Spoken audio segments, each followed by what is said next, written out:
guys, welcome to our vlog entitled A Day Tour in UP Campus. I'm Jocelyn here with Zaira. So today, we're gonna tour you to UP Campus Diliman.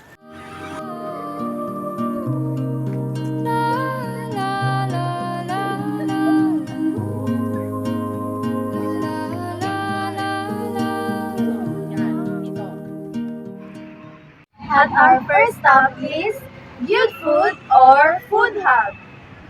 Start our tour, we're going to introduce you to our tour guide, Miss Samantha.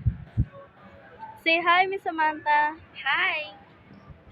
So for this day, I would be your tour guide and I will give you guys a brief background about the places we're gonna explore. Let's go!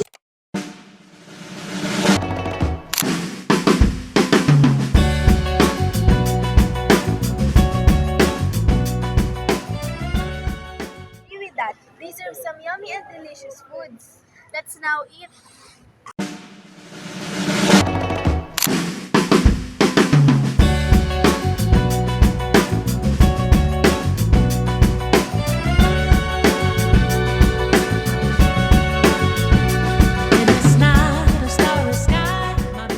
Tell us about the good food.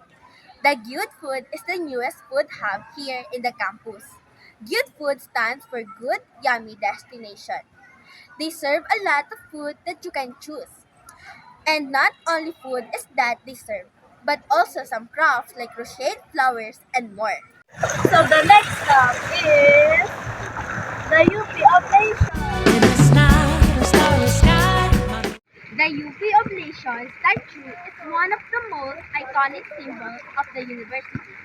It is created by national artist Guillermo Tolentino. The statue depicts a young man with outstretched arms and open hands. The statue was initially naked, but UP decided for decency to put a fig leaf in the genitals of the statue, symbolizing a selfless offering of oneself to the nation. The small rock below the statue represents the island of the Philippines. Wow, I learned a lot about the statue. That's right, Jasmine. We learned something new. Destination is the UP Sunken Garden. It's called Sunken Garden for its unique topographical feature.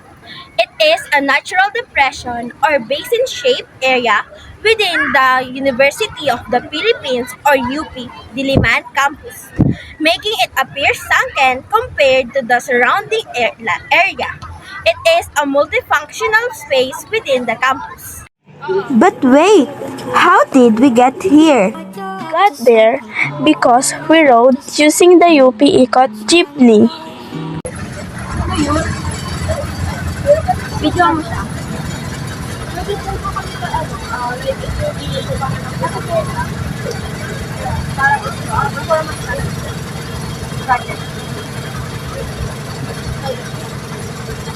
Ilapit mo, ikaw na ilang taon ka na nag-drive out?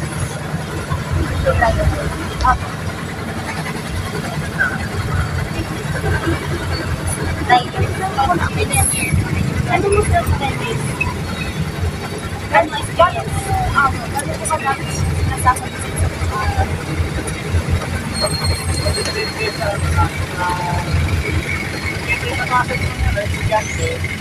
sa magkano po yung madalas gano'n na natin?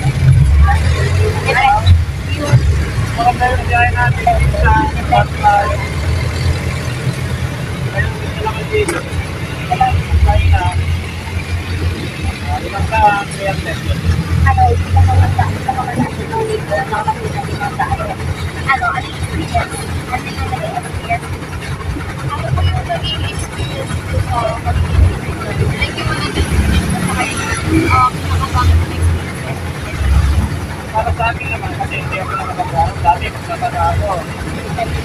Sabihan ako dati, nagkakata ako na rin. Kaya ngayon, nandito ako para mapaaral ko yung mga kami doon. Laging naano yung may. Laging nababagyo. Hindi na natutuyon. Kaya naisipan ko talaga ito kasi mga pinag ko. Para mapag-aaral ko yung mga Ilang taon na po mga panganay ko, 21. Provincial College yan. Yung pangalawa, Cardio College. Yung isa, ulit ko kasi mahirapan ako eh. Bago lang magkatrabaho dyan sa shopping. Pinalako siya dito, pati yung nanay. Kuya, bayad ko. Sa 11. Yung nahuli na ako, i-event na ko eh. Kaya hindi ako nakataka. Tapos lang, kayo lang. Hindi nakatubig ko. Na-experience mo na po ba yung pagkuhan? Na-experience na po ba yung pagkuhan? Yung, ay, ano ba? Hindi. Hindi na yung Tagalog ko eh. Pero Na-experience na po yung yung may iswasa sa pero wala po. Hindi lang makabayan. marami. Sa biyayang labas, pero dito wala. Kasi nagbiyayang labas ako ng ano eh. Nung pandemic, wala akong pasok dito, nagbiyayang labas ako. Kadalian, hindi ko ako magbabayan. Kasi nagbiyayang Quiapo ako eh. Quiapo, dito sa Lanya, sa CM. Kuya, bayad daw. Ano?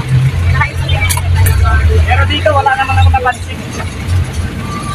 Hindi ako patay. Ano? Naka-experience na po ba kayo ng mga masasamang ugali na mga sumasagot? Wala. Kung dito sa UP. Pero pag sa ibang Sa labas, marami. Pinag-road pa nila yung ano. Drivers na kamasahe. ano po tayo? Okay na yan. Saan pa po ba kayo nag-vlog? O mga ay sa labas po nag saan pa po kayo Nasa buwan ko rin sa pagkawali ko. Isang linggo. Kasi yung kira yung hawak kong niyapo. Ang gano'n na yan. Ang rakto. ginawa mo yung mga vlog na dito ay mga Yung apply ko to, ano lang kung sa pera ko. Dahil dahalakas siguro. Dapat lang ng inog, mga kalating oras. Hindi na kaya ng nanay ko.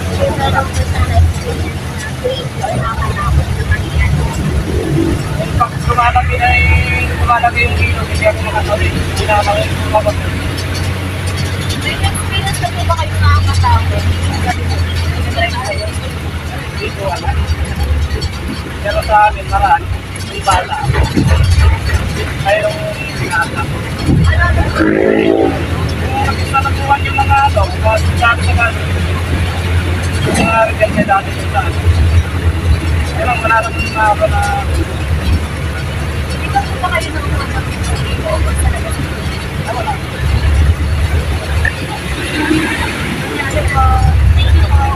Thank you po, kuya. Ako naman po. Thank you po.